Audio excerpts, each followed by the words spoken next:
Welcome everyone to the Goods & Co. podcast. My name is Isaac Matthews and I am your host.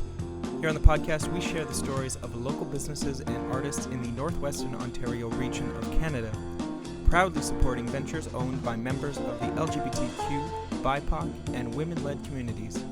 Today's episode is brought to you by the new Woodside Bar, located in the Goods & Co. Market, downtown Thunder Bay, bringing you crafted cocktails and a curated wine and beer menu to suit all taste buds. Follow along on Instagram at the Woodside Bar. That again is at the Woodside Bar. So Jordan, you mentioned that your family was involved, and I think this is a funny story for everyone listening between May and I, because there's people listening to or watching this podcast, and they're like, "Who's that Isaac guy? Why is he involved? Is he just a friend of May's?" But no, alas, there is more to the story. So May, do you want to tell the story of how I kind of got involved? I'll tell partial story, Okay. and then you chime in. Okay. With moments. Yeah.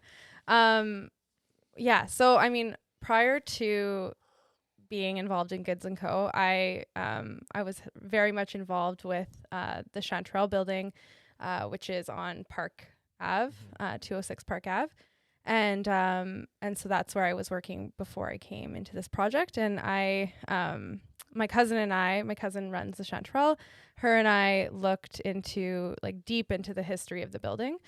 And so I'm always interested in the history and the stories that kind of go behind everything. So we spent a whole day at Thunder Bay Archives and just read up everything we could about that particular building. And so I found a story about a man who ran a dry goods department store in the Chanterelle building on Park Ave, and his name was I.L. Matthews.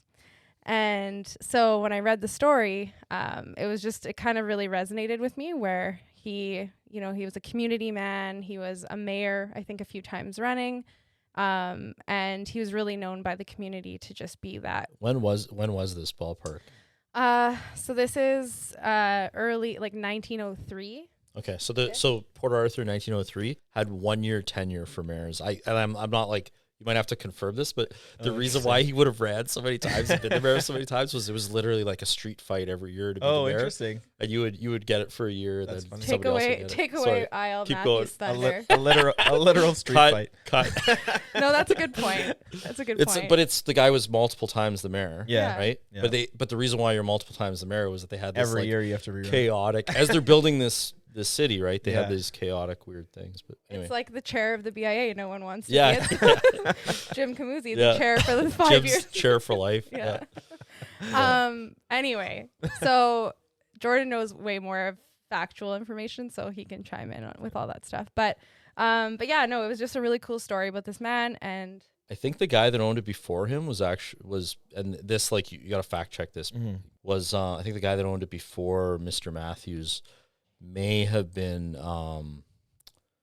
the land surveyor Dawson. So the Dawson Trail guy, I think, really? owned that land. I'm not 100% sure it's that building, but I'm pretty sure Corby, like Lindsay and Corby told me this a while ago, but we should check it. But anyway. Yeah, it's a cool story. So connected. But then yeah. Matthews. Yeah, no, I didn't know that. Anyway, so interesting story about I.L. Matthews, and that was just a story that kind of stuck with me. And so every time I remember doing tours of the Chanterelle building, which is an event space that's just outside the window where we're sitting. And I would tell, clients that I would walk through the space, I would tell that story every time, and they loved it. So I just really ingrained that story into my head. But when I was trying to think about a name for the market, I struggled because it was hard. I couldn't think of anything, and it was going on and on. I remember Texting. some of them though. Yeah. Some of them were. We need a sampler for sure. You got to tell us The some of docks. The docks, which was a cool one. That was Interesting. a cool one. It was just we weren't quite at the water, and it didn't work. The almost docks. The docks-ish. The stock market. How about Really? that? Yeah. I don't remember that. That was one of them. Mine. I had eat tons. And it was a food market, but we had these really, really cheesy pitches. But I like eat tons. It was the worst. I'd basically message Jordan Kara, who I work with Craft Revival, and Heather with Pulp and Paper, like every day I would like shoot them a message and be like, what about this? What about this? And it was like, no, like too many things. Yeah. And then I just started, I was like, oh, and I was one night I was struggling and I'm like, I really want it to be a story that I can tell people that ties to some history, like I.L. Matthews and that story. I want to be able to tell that story. And then, so his dry goods store was I.L. Matthews and Co. Dry Goods. So I was like, okay, why don't I call it Goods and Co.? So I messaged Heather and Kara. They immediately were like, that's cool. So then I messaged Jordan about it and I was like, what do you think about Goods and Co. Market? And he's like, awesome. And then I probably said, well, why Right. are you talking about this building that's like a parking lot away? Right. Yeah. And then what's the connection though? There's a connection. connection. Yeah. So after I sent it to you, I think like a half hour later, you took a picture of the Eaton's book that you were reading at the time. So there's like a 500 or 600 page history of the Timothy Eaton's company. Okay. And it's got all these stories in it, and there's 2 pages of the development of this building. Cool. But then there's also like a whole section of it on different companies that Timothy Eaton acquired or merged with or did different stuff with. Yeah, yeah. So So Jordan had like this highlighted couple pages that he sent to me. And then I read it and I was like, oh my God, like it was crazy. So the connection was that I don't know the year, you might know this, Jordan, but at a certain point when I.L. Matthews was running his dry goods store, Timothy Eaton's bought him out. Yeah. So they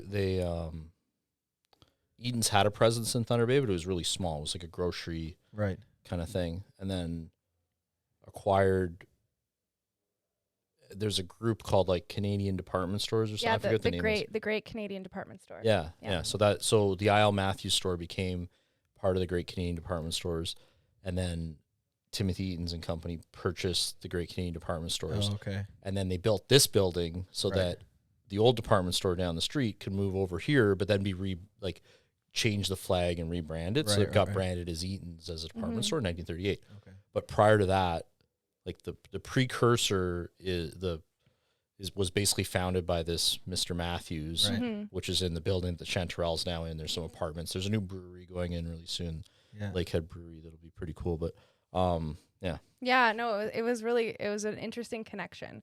And for me personally, being a part of the Chanterelle building and the birth of that business, and then being in that building so much, and then coming to this building, it was just like a really interesting connection. It's like following the footsteps of history, kind of. Yeah, it was cool, and I love that we have a story. I love that there was a story behind it, and we can share that with the community. Yeah. And I think people, now more than ever, I think people really fall in love with stories, and they want to understand where people come from and what they're doing, and history of buildings, and that's, I think, interesting from a tourism perspective too, which is really important for me with this business, is to make sure that we're targeting tourism, the stories of our city, and telling the stories, and I think I learned that through actually my involvement with the Waterfront BIA is storytelling for tourism and bringing people to cities and like building that up. So you have the same last name. Is there any relation or? Yeah, nice segue. Yeah. So this is how I got involved too. So May and I had been friends. We've been connected through downtown things, being at the Foundry, playing music at the Foundry and whatnot. And we have mutual friends. And we were last summer sitting at the Foundry having a beer, and she was telling me all about this market, and she was so excited about this. And she started telling the story about this I.L. Matthews. And I think it was mid sentence for you where you were like, wait, your last name's Matthews. No, it clicked. It was like, I was telling the story, and then I like paused and I was like, oh my God.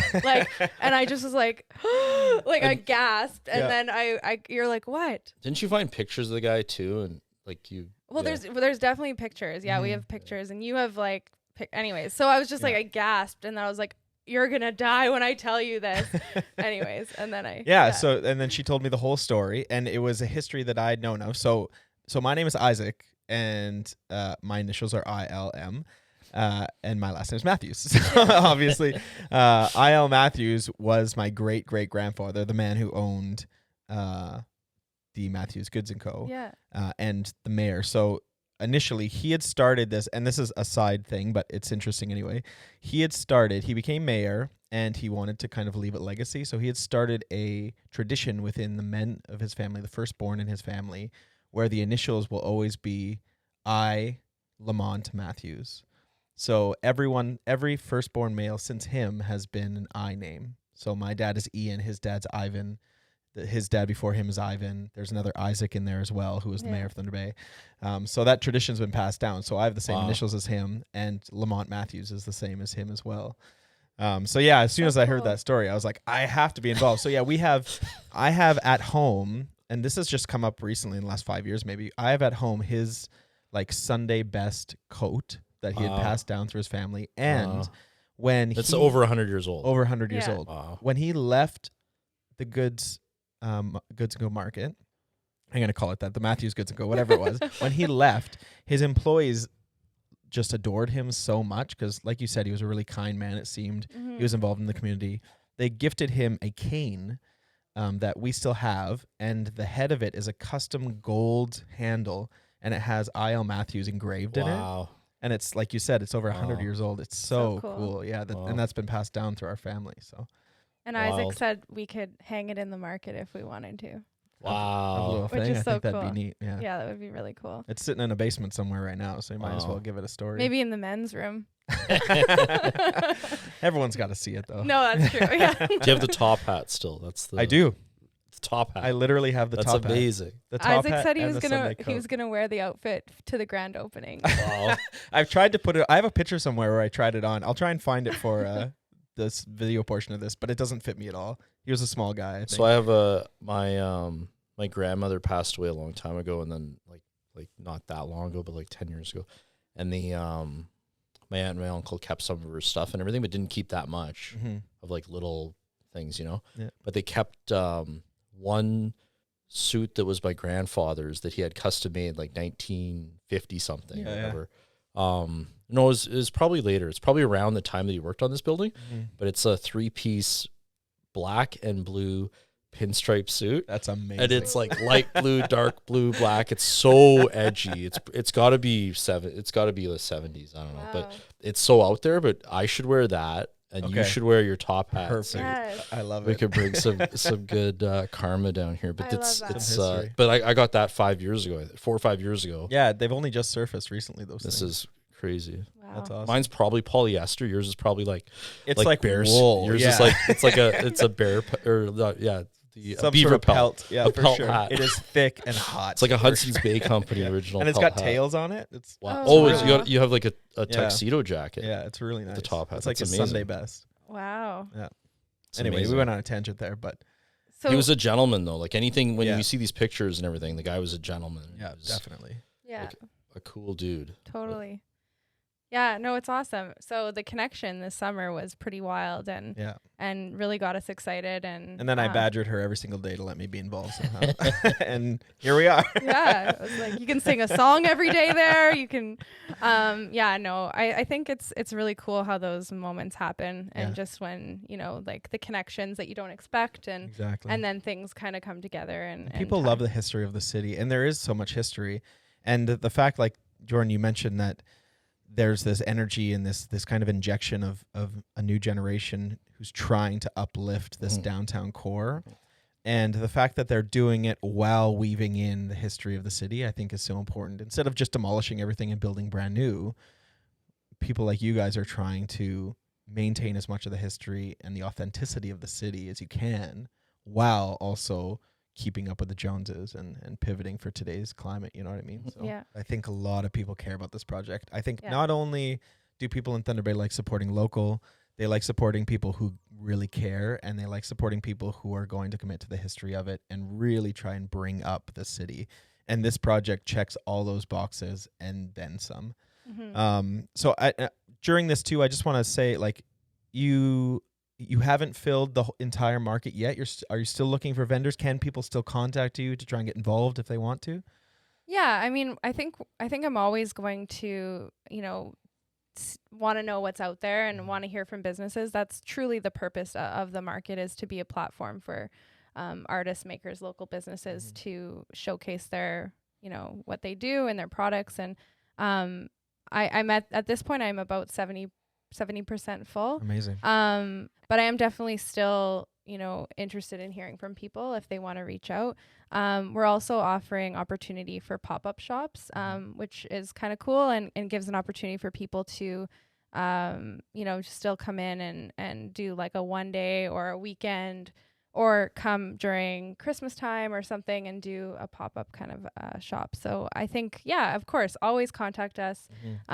You can, message me on our Instagram at goodscomarket, or email me at office@goodscomarket.com. And then we also have a website, goodscomarket.ca. Perfect. And we'll put all those links in the bios here. And really quick, just at the end, why don't you tell everyone, if you can, some of the things that they can get excited to see in the market in case they haven't heard yet of what could possibly be coming?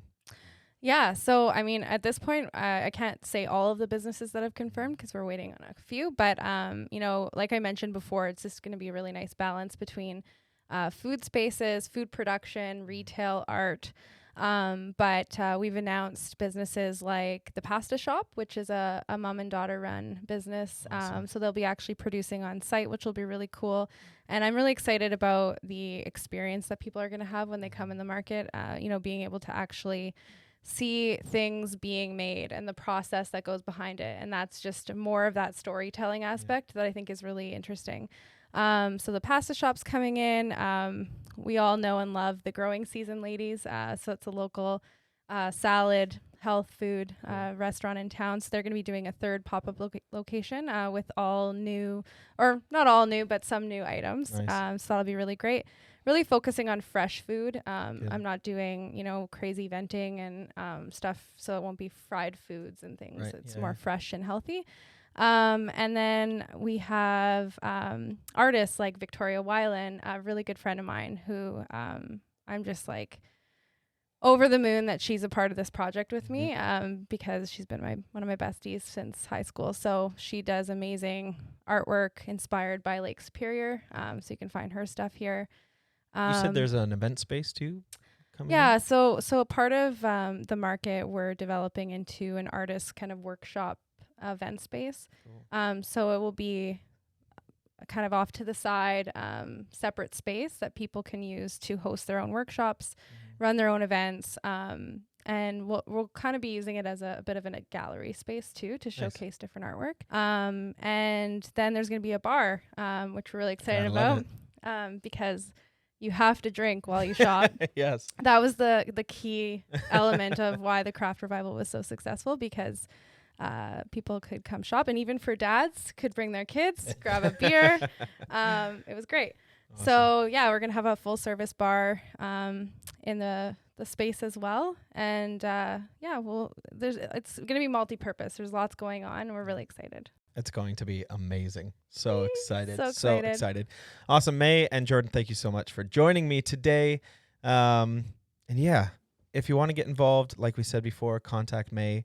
And otherwise, just spread the word. Share this podcast. Share the video podcast if you can. Tell everybody about what's going on, because when this launches, it's going to change the city, I think. So awesome. Thanks guys. Isaac. Thanks, Isaac.